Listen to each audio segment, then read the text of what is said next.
دوحة النسب الشريف.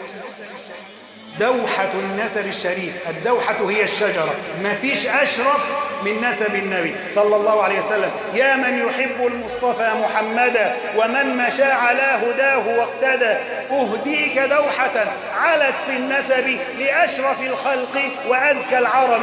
قد جاءنا من أصله العدنان بالدين والأخلاق والقرآن، محمد أبوه عبد الله سيرته تطيب في الأفواه، وجده المشهور عبد المطلب إليه أمجاد الكرام تنتسب. يليه هاشم مجيب الضيف من سن رحلة الشتاء والصيف.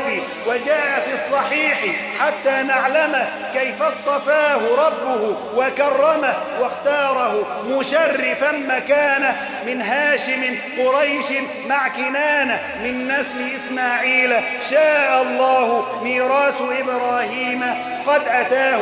صرنا بذاك إخوة في الدين بإيماننا بمحمد صلى الله عليه وسلم، وليست الأخوة إلا على الدين أصلا.